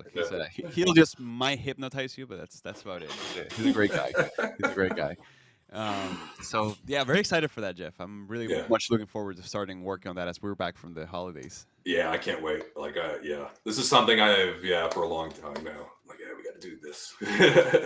So, you think you'll make it to the conference circuit again this year? Yeah, I'm 100%. I'm gonna apply again and go for it again. As soon as that was another thing, and I guess back to the booth now. As soon as I got out of that booth and started getting I knew in my head, I was like, all right, I've been through the process now. I know what's going on. Like a week after, I wanted to go back in. I was like, let's do this again. Let's start the process again. Because I learned so much throughout all this, and a lot of lessons learned, and everything from the OSINT report. What would you have done differently though? Like now. I mean, so. Like, for instance, the OSINT report, for starters, it's just the way I went about it. I didn't... I kind of went about it foolishly at first, case in point, it was just a mad dash. Okay. The way I did is, instead of looking at the objectives, I kind of just took it on my own, okay, business. Here's what I'm going to just start doing. And I should have just hunted really more for objectives in the beginning, per se. Okay. I wasted maybe a week is what I'm getting at. Really? So what was that? You weren't looking at actionable intelligence for the actual report, or what happened there? I wanted to get a feel more for the company right away, because I was thinking more of the social engineering aspect right away. I went on, for instance, spent a week, not a full week doing this, but one day, I was looking at, I wanted to get a sense of employee or, what's the word, atmosphere, hip word we all use, not environment, but culture, excuse me. I wanted to, get the feel for the work culture there on my target, so when I'm making these calls, it wasn't not for nothing. It just, I could have a little sooner, because once I started figuring that out, the objectives, and really, I was like, oh yeah, could have did that a little better next time. My workflow is what I'm getting at. Silence bringing a good point about Hacker and Hops, that there's a chapter up there in Richmond, Virginia. Is that yes, Richmond, Virginia? You want to speak to that? Oh yeah. So yes, Hackers and Hops. So right now we have 2 chapters. One slowly starting in Arizona, slowly building up. But again, we're 501. We're about to be again community. We're looking to help those get an education or start careers in cyber. We have folks in the group, all levels. We have folks, college students, or those looking to get in, all the way to seasoned professionals in all sorts of fields too. Not just, pen testing or red teaming. Yeah, all sorts of fields within cybersecurity. We put on monthly events. We try to, this year is going to be huge. Since we're becoming a 501, we are looking for sponsors. So if you're a company out there watching, please, please. You think we can put you think we can put a link to Hacker and Hops? I'm trying to derive one. Yeah. Jack, hook me up, buddy. All right, awesome. I put it in the chat. All right, awesome. So make sure to join Hacker and Hops on Discord. They're very friendly. If you missed the earlier part of the interview, Jeff was saying how Jack, shout out to Jack, you're awesome guy. If you're out there, I think you're out there. Actually, now that I'm looking, you're Silent Night. So you've been Yep. here the whole time. Wow. Yeah. That's encouraging. When you said silent, I was like, oh wait, it's Jack. Yeah. I hadn't connected like Yeah. the dots together. So yeah, like because of Hacker Hops, Jeff was saying that he is now where he is in his career. Like they did help him, and I have nothing but good things to say, Jack. It was really a pleasure meeting you very, very recently. So Jeff, now I have a Hacker and Hops sticker on my laptop. I just can't unplug it because then everything is gonna go away. But I don't want to do that right now. But I do have the sticker that I got at B-Sides. It was a pleasure meeting you, Jack, in B-Sides. By the way, they didn't know you were here in the live. Yeah. So yeah, and that's just our main mission. And again, it's going to be a big year this year. And yeah, we're still looking for sponsors, obviously, to help put on these events because in all that we earn or get through sponsorships, I'm telling you now, goes right back to the community. I can say that with straight up confidence. We have some really cool events coming up. I can speak on a couple little ones. This is just minor stuff, but for instance, we want to give opportunities for those to start writing articles, get their names out there. And so, yeah, we're going to open a Substack, to the Hackers and Hops Substack. So people can then, come through me. Hey, I got an article. It can be anything. I don't care, just get experience, putting your name out there, and it be technical articles or just things you've done that are, I've experienced or whatever. Very nice. So it's just one little thing we're offering. I would love to participate in that. All right. Well, yeah, we get you set up, man. I haven't told you, but I already signed us up for that. It's happening. Guys, Raphael is knees deep into studying and the books and stuff. So sometimes the information takes a little bit to get to him, but I already signed you up for there, buddy. We're gonna be there too. So. Awesome. So yeah, I love the initiative that you are describing, like helping other folks get into the cybersecurity. I just love sharing knowledge with people who want to learn. It's right. I love to maybe contribute with the articles and whatever else I do. I would be more than happy to. Yeah, we would love it. We would more than love it. Yeah, definitely. Especially your journey with those certifications, how you did it. People are going to want those answers because it took a lot of sacrifices, but I think everything in life that is worth it requires a lot of sacrifices. That's right. By the way, shout out to Jose Francisco. I saw him earlier in the chat. His meme game is strong, guys. That's awesome. Him on LinkedIn, and I usually just go to his profile when I'm feeling down or whatever, and I just see all these security memes, and it's really good. Shoot me the link to Jose Francisco's LinkedIn if you can, Rafael, and I'll post it in the chat for everybody to be delighted. They're in Spanish though, but yeah, Google Translate, it'll do. I'm going to do another shameless plug to Rafael's GitHub. He's been using the stuff that he's learning in the courses to write his own tools and get a deeper understanding of how things work, even merging tools together. And if you want to take a look at that as well, like anything from like DLL hijacking to POCs for different exploits that have come out for CVEs. So take a look. He's done a great job with PowerShell tools and 80 Pentas bundle. So take a look at that. But Jeff, let's go back to the booth, man.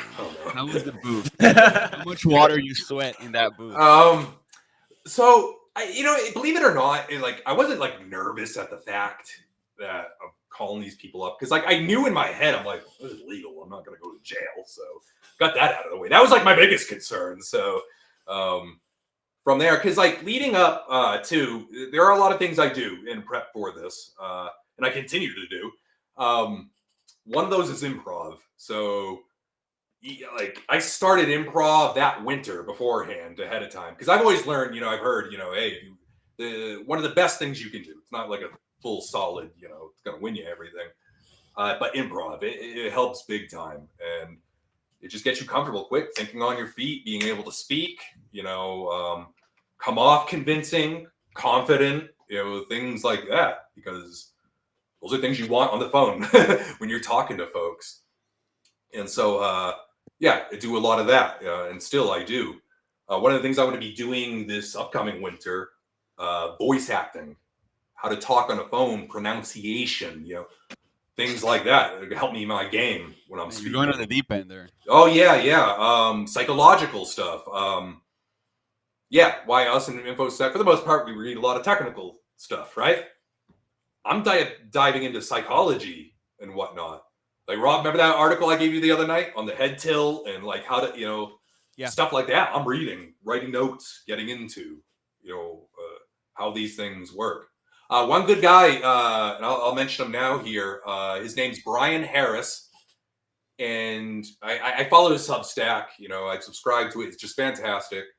But he has a company or a covert access team. He's out of Copenhagen, and he's a Substack and just fantastic. I follow him on Twitter. Yep, that's a site there. And I read his articles. It's just fantastic. He gets into it a little bit on his Substack articles, like the little nuances when talking with people. And yeah, fantastic guy. Shout out to him. But yeah, great articles. I enjoy the articles. I think this is somebody that refers to physical exploitation as. Yeah, he does a lot of physical too. Yeah, I've learned a lot of that off of him too. I'd love to take. He has a particular course I want to take here. I hope he's offering it soon online. But it's like elicitation and everything, and how to talk to folks. And this is all badass stuff. Like, yeah, this concept. That's a cool article too. Like yeah, Black real Teamer. cool. I was like, oh wow, so we're going full, all the colors in a rainbow with this. Right. Just all right. And while we're in the topic of the psychological aspect of things, Caitlin shared earlier a very good book that's called. Let me pull it. I'm scrolling up the history. Hey, can you share the link to this blog post? I got you. Yeah, I haven't seen that before. It looks interesting. Yeah, he's really good. Like really good. Put it in the chat. Yeah, I love. Rafael shared in the chat. Jose Francisco's LinkedIn profile. Let me click that as well, so we can show that to the folks. For the memes. These are where all the good memes are. This is Rafael's secret meme stash. Jose Francisco. If you're still there, Rafael, are you good with AI art? Like, can you do stuff with like Dolly or like? Are you good with that? Like the AI art? I've asked him to do stuff, but I'm not gonna state my opinion on it. It's sometimes very creepy. But mine sucks. Like real quick, let me close this. Yeah. So Jose Francisco Rafael showed me he's a badass with the memes. Also another person from the offensive security community. So great job with your profile and the memes that you're putting out. They're really. Oh yeah, hit that Look one. at this one. This is a quote by somebody called Juan. That's 25 years old, and he's saying working in cybersecurity is not stressing at all. And like obviously, it's hide the pain. He's John 25. This one is like a strong password, and then if you use it in multiple places, right? So this is great. I can't stop now. Let's keep watching this one. So modern jobs that are boring. Right. Content creator, influencer, compliance officer, cybersecurity sales. And then this one is like epic jobs from incredible people. Cybersecurity engineer, incident response manager, cyber intelligence analyst, security operations team leader. They look like 300. This guy's hilarious. Never ask a woman how old is she, a man how much he makes, a cybersecurity expert, how to hack Instagram, Facebook. Oh my God. So thanks for joining earlier, Jose Francisco. I don't know if you're still there, but we love your stuff, man. Just keep putting it out. You're awesome. And he's got some pretty cool certifications too. Dank memes. That's what's up. Yeah, those are impressive. Gonna look for a charger. 1 second. Yeah. And Jeff, you got a question from Matthew on the booth life. Can you use your tools at DEF CON in the booth? So Matthew, I'll let Jeff answer this one, but I'm going to preface commenting that I think the deadliest weapon he used was his voice and his infinite charm. Woo! Oh yeah. No, it's funny because that Chris Voss in his book there mentions the DJ voice. You have to use it. Like it helps. Smooth, soothing. Exactly. Everything is under control. Mm-hmm. I am control here. Focus on me. Jack is mentioning that when he was a SOC lead, he had abs just like that. That's what's up. We all did. We all did at one time. No, but when it comes to tools, you can use stuff, and I did background noises. That's really the extent of it. You're not gonna be using voice changers or anything like that. And I know a lot of folks that don't use them. I mean, you can, but a lot of folks, you just rely on your, especially social engineering, on yourself, your skills, and all that. But yeah, background noises I did because you're allowed to use those. And Rob, you'll laugh at this. I mean, you were there, you heard it. But I use office background noises. But the thing is like there was like typewriters and stuff going on in the background. Yeah, but they bought it. They bought that feeling of that you're in a place where there's actually work being done. Right. DEF CON in a half-made booth. Yeah. So yeah, I mean that answers your question. Yeah, that when it comes to tools, yeah, you can use stuff like that. And the book that Killian was mentioning is influenced by Robert Cialdini. Yes. Take a look at that. Yeah, right here. Boom. Oh, you have it already, Jeff? Damn. Man, I went through this thing, like highlighted it, the whole bit. I got to go through it again and put it in note form. Dude, you're starting to scare me. Am I being like? Am I like one of your month-long operations? Like no, not me, man. This is real. Like we're real friends. You gotta pay me. Now I'm like immediately I have the urge to pay you for some reason. Yeah. No, but yeah, Influence is great. That's like one of the OG books, you could say. Another one too. Bring in your favorite, your top three. Bring in your top three. This wasn't a top three here, but it's good. It's like a classic. Oh yeah, the Dale Carnegie. Yeah. Yeah, I mean, it's a good book. It's considered one of the classics. As of late, I have one too. How to talk to anyone, or anybody? Is it by? Oh yeah, how to win friends and influence people. Right, that's a good one, and it's a classic. They've revised that one a few times. One that I 80 years in print, it claims here. Yeah. So. Right. Because it's from back in the day, and those things just don't change. It's just how people are. Timeless. Right? Yep. This is one that I listened to recently. I think it was very good by Patrick King. How to talk to anyone, right? Is it this one? I'm gonna write that down. It's Larry King. It's Larry King. Larry King. Oh yeah, Larry King. You know Larry King. The late. Yeah, Larry King. Yeah, the late Larry King. Yeah. This guy knows. This guy knows what he's talking about. At least I got a good warm and fuzzy from what I was listening here. Good. All right, that's a good one. I'm gonna write that down. I'll talk to people. Yeah. All right, cool. Let me leave it on the. So West is saying that if we have noticed a ton of overlap between self-help books and social engineering, and I agree, and that's because if you think about it, what they are talking about is human nature and psychology. So and communication. Like they said, it's just something that is timeless and it's constant. Like yep. I guess if you were an asshole 200 years ago, you're an asshole today. Yep. It's true. Like, and that's all it is. It's just their human behavior and how to communicate with people. And it's fascinating that. It is. Really. In Influence, they kind of get into. I think it's Influence. They'll talk about the word because, and they have found if you, let's say, they did like a study with a printer or whatever. And they had someone like come up to whoever was using the printer, and they would say, "Okay, hey, can I get in front of you? I need to do this because." And they found using the word because, and I forget the number. I could be wrong on my percentage here. Caveat that, read the book.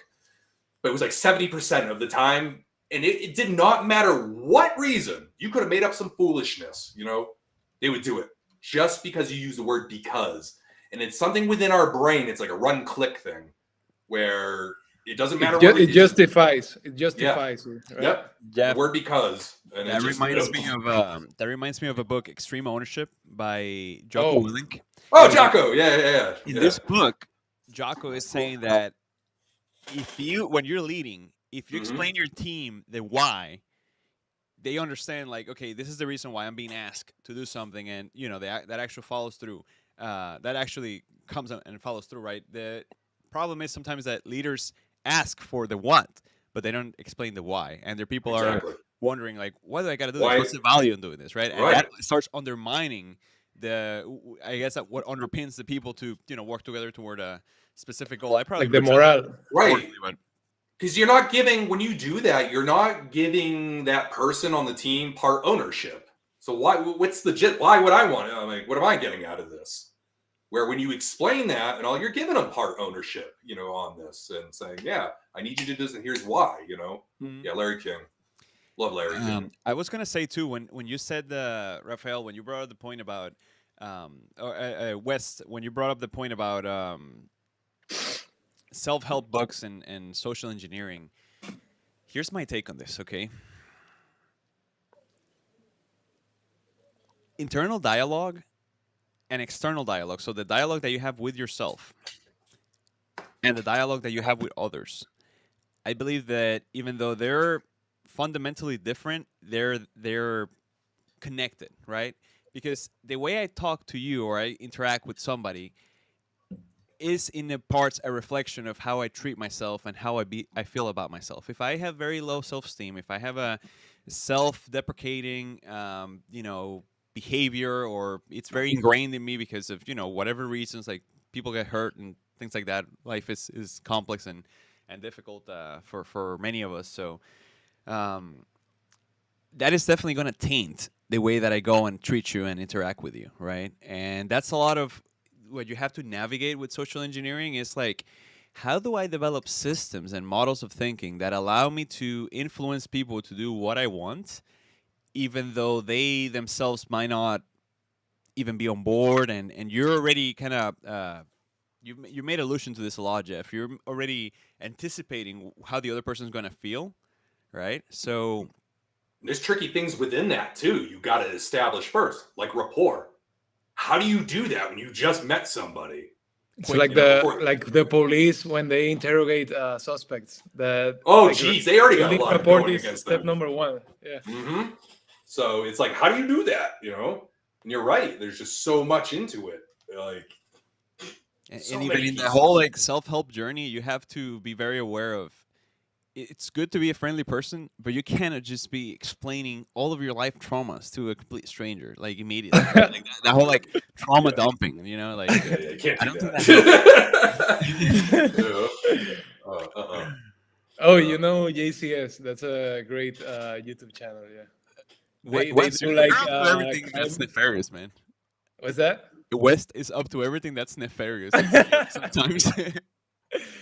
I got scared when he posted like his table full of physical penetration testing Find devices. It looked like a crime scene. Like See? like we found all of this stuff.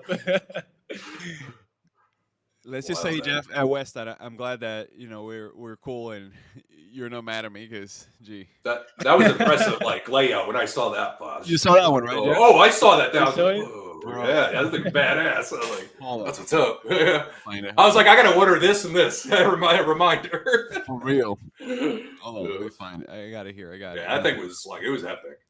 You were like, it was like, yeah, when the police like do a raid or whatever. And that's what we Yeah. found. Look, is this guy here? Yeah, with the numbers and everything. But in West, this is great too, because this reiterates too, especially with physical pen testing. This is great because you demonstrate a lot of this stuff you can find at like a Home Depot or whatever it is, And by the way, I have that little blue, the same screwdriver set as you. I was like, yeah. That was one thing I noticed. That thing is handy. Yeah, but this is cool stuff, West. It Like, is. You have to make a video, man. Like just going Yeah. through it. I think you can. I make would, it yeah. each one of these. Yeah, you could do like Uh. physical penetration testing, like tool set videos or something. Yeah, Right. I don't Common think I tools have of the seen trade. any of other than There's like not that many of that stuff, right? Right. There's a guy that does a lot of that. West and I were talking about it, but gee, sounds like you have quite the collection here, buddy. Yeah, man. Gee, this is crazy. You guys should check out the lock picking lawyer. Yeah, That guy's law great. picking lawyer. Yeah. Very- Mhm. Yeah. So, Jeff, Hmm? what's going to be you were talking about takeaways and things that you learned and that you've improved and now you're incorporating into your future training, right? Like what are you bringing for next year for SE Village?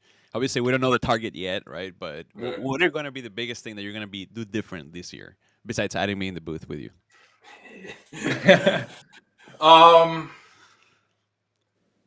How I engage with people, like some of the feedback they gave me. There's one thing I've already started implementing or trying to. It's always a work in progress. Like the 4-second rule. So when they get finished saying something, I count in my head 4 seconds, and then I can start. Because, and I admit I was guilty of this. There were times where I did talk over to the first lady, and I guess she was getting a little frustrated. Understood, because you're given like 22 minutes, but I knew I could have dialed it back, and so I'm just working on that. Dude, I can get fast. I don't know if our former boss is watching, but he did call that out on you. Like we were commenting like a little bit like kind of like sports comment, and he said, "Man, I hope Jeff can slow down because that can kill him." It could, and I recognize it. So, and I try to in there, but again, it's just like because it's like you got to find that balance between the clock ticking and not speaking over someone. So, and we're all here like young men. Rafael and I speak about this quite often. It's like listening is respecting. You have even before this talk, and here I am talking over you.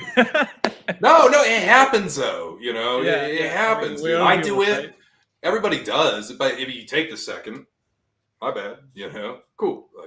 So what I was going to say is just that, like, we were speaking about that specifically before this interview, because we were saying like, yo, it's important that we let Jeff say whatever he wants to say, and we have to listen and then continue, because we have seen other, like at least me, I have seen other interviewers that speak over the how you say, like the person interviewee, the guest, interviewee, the guest, right. And it's really annoying, like at least for the watcher, and I believe even for the person that is getting the interview, it's not something cool, like nobody wants to.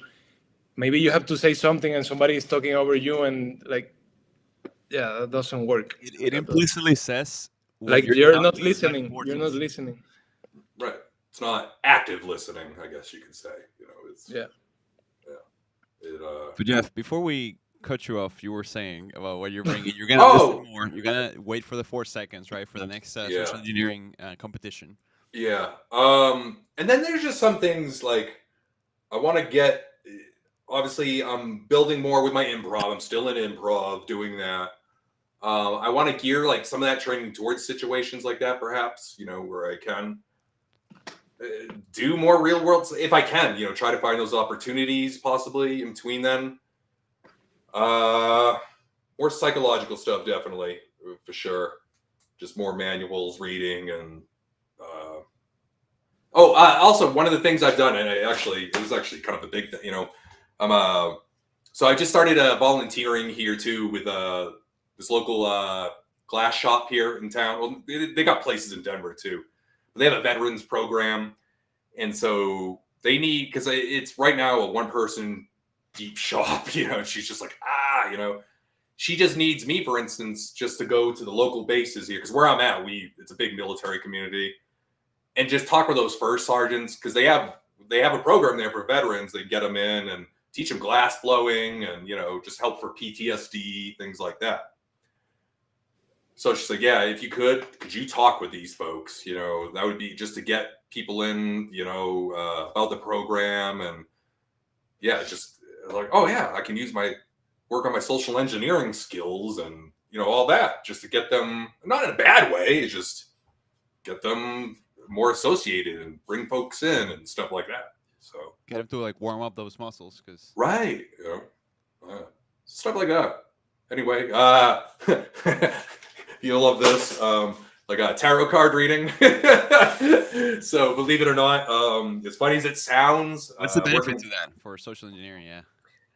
So again, it's just it's getting you better to, how can I say it? Like, communicate with people, and be able to speak on the fly, and because you're pulling up, like in my case, I'll pull up, I'll have the person pull up 2 random cards, and I got to talk on that for a good minute or two, It's and like like you have to improvise on that, right? exactly, so it's just skills like that. And when I was reading more about it, and I've actually worked with the author and everything, doing a few lessons with him because he teaches other stuff as well, like persuasion method. But it's just again communications with people. That's all this is, and just making them feel better for like talking with you. Because that's all I'm doing with this. Giving my reading, and then have a good day. I'm not using fear or anything. That's like, there are folks unfortunately that do that, con artists and stuff. But Right. that's not my And that's not like you were saying that coercion is not allowed for the Right. Yeah, it's not competition. cool. Yeah, so and that's all. Same thing. Just having them feel better for meeting me, and getting that reading. I'll be real. I don't believe in that stuff. Like, but I think it's good for people to reflect. They can read the cards and just get them thinking about their life or whatever. So I know people who just do it for that. Tarot card reading, which is cool. Yeah, we're almost at about 2 hours here. Let's open up for. That's quick. That was quick, Yeah. man. I enjoyed this thoroughly. Yeah. To bring you back on. Yeah. I want to love it, open man. up for the audience. Like anybody has Yeah. any last minute questions or something you want to ask Jeff while we have him here. Though Jeff is very approachable, feel free to ask Yeah. him on social media. I'm going to paste your LinkedIn, Jeff. Do you have any other Please. social media you'd like to share? I don't have Twitter or X, whatever you want to call it. Cell phone number, social security number. No, I did. And I got to get back to. I did open a Mammoth, or was it Mammoth? What is it? Not Mammoth. The other social media. I don't know. There's like a couple that like try to emerge. I don't know. You can find me on LinkedIn and Discord. Mastodon. Yeah, just look for me around there, and yeah. There's Jeff's Jeff LinkedIn. I Yeah, guess. thank you. Cool. And yeah, just hit me up, guy. I'm serious. Like, you got questions, please. Like, and I'll try to make sure you save money too. If you're trying to get an education, especially, it breaks my heart. Yeah. When I hear people, like you said, the boot camps. Dude. Like, if the company's paying for it, cool. Yeah, by all means, enjoy it. Like, enjoy the 1 or 2 weeks. But if it's you, nah. It's like SANS courses. I've done SANS. Wonderful courses. Best instructors. Seriously, I can see why. That said, only if your company's paying for it, I wouldn't. Like, otherwise, no. Like, It's very expensive, yeah. Yeah, they're expensive. And a lot of these certifications are expensive as it is. So to go in a path of low return on investment for the money that you're going to spend is not. I tell people, Junior, if you want to be a pen tester, and I think all of us here on the call have done it. EJPT. Yeah. You can't beat it, man. Like, it's a great little hands-on cert to get you started, and I will. And it's not super expensive. It's even better now. I feel. I think the version 2 is like even better since I've. Yeah, they updated it last year. Yeah, I believe it was. Yeah. Really So good. yeah, I highly recommend that one. You have what was his name? Hackersploit. What was his name? Yeah. I've been following him for years, and he's just phenomenal. He's so good. He's so good teaching the content because he's like, I don't know how to say it. It's just that like he speaks in this consistent, perfect English. You can put his voice, bro. You can put it in like 4 times speed, and it still makes sense. Mm-hmm. No, Alexis Ahmed, because he was the one who. Alexis Ahmed, yeah. With the version 2 here, that was his baby. That's my father. Oh my god. No, he is on. I've been following him for years. Like when I was like really learning. Oh yeah, he is fantastic. He taught me like all about Showdown. IPSEC. I don't know if you. Oh, IPSEC. It's my grandfather. Yeah. I watch. I can only watch his videos in bits. My brain will explode after 20 minutes. I'm like, I gotta write this down. Agreed. Guys, we have the one and only OG GOAT, best ever, and I get a feeling that you're a very friendly guy, Howard. He's from the channel IT Security Labs. I'm pulling it up now. I'm gonna show it in a second. And man, you have some great content. You have some great Hook content. it up, man. I want to look at We're this. looking up to you, buddy. Let me just say it that way. Is there in IT the Security comments? Labs. IT Security Labs. Let me share the screen. Heck yeah. Give me 1 second. But Howard is a great guy. He's working hard. I can see a lot of videos, good content. And I am It's subscribed. definitely high quality content here. Yeah. And your channel has Let's keep it. a lot of growth, so I think it's well deserved. Heck Howard. yeah. Thanks so much for joining, and we're looking Oh forward to wow, seeing you got all this Advent of Cybers Oh, too. yeah. dude. Oh, you got the Goad. Oh, the Game of Active Directory. Yeah. Oh, dude. Yeah. Hey, I'm watching, buddy. This is good stuff. He's up to snuff with things like crack map exec being name change, and I think it changed maintainers too. Yeah. So he's a red teamer as well. So Oh, part of the security dude. family. Is he on LinkedIn? Yeah. I'm showing his LinkedIn. I'm gonna share the Okay, link yeah. also. I'm gonna send a request out to him. Yeah, this is Definitely beautiful. check out Howard. He's putting out high quality content out there. We're delighted. All the goat stuff that you're putting out, Game of Active Directory. We're looking up to you, buddy. So Yeah. keep doing what you're doing. Wow. But Jeff, with that, Okay. I think we're It's a they're shame. dropping like flies, man. We're gonna have to wrap this up. Yeah, unfortunately. No, I gotta get to it. My kids are at their friend's birthday party. Gotta grab them. Good to go. So, folks, thanks again. Thanks for joining us. Thank you, everybody. Everybody that was engaging in the comments. West, Howard, Jose Francisco. Thank you so much, Caitlin. Shout out to Caitlin Farley for all the Yes, thank you, amazing support. Caitlin. She's kept this running smooth. And folks, we hope to see you soon. Jeff and I and Rafael are going to be back very soon, earlier in the next year, and we're going to be putting out content for that scoping course. It's going to come out in modules. Rafael and I are working on our note-taking course, which is going to come out through A.K.A Hermanos. So please scan the QR. I think it's on this side here. No. Yep, right there. Boom. Scan the QR. Check out Hackers and Hops. And follow us, connect with us. We're here for you. We are happy with the stuff that we do already, but we want to, be what we wanted to have had when we started, right? Except for Rafael, he had me awesome. And C2 Infra Automation is coming out. I'll be speaking at CactusCon, like I was mentioning, back this next February. Let me show that real quick as well. So out if you're in Mesa, Arizona. Come, I'm going to bring a big stack of stickers. They're asking a social engineering question to Jeff, maybe to what's up? reset his password. Matthew, Yeah, it's 420 YOLO! Exclamation mark. good try, Matthew. Good try. Come on, Jeff was at the freaking conference. No, hey, I've gotten got before, so take it from me. I've been got before, so. If you It can make it happens. to CactusCon, we'd love to see you there. I'm going to try to hold Jeff there somehow. We'll see. How bad is the drive from Arizona to Colorado? Colorado? Yeah. It's not bad, but the reason I wanted to attend, I really did, but I might be going through the physical exploitation course right. at that time. That's why, Yikes.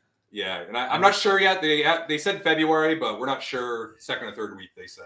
They haven't determined. So Fair enough. Yeah. I'll try to convince you until then. But have me back on. We'll talk more about the course once I go through it. fair enough, So, guys. cool. Have a good one. Thank you so much. I'm gonna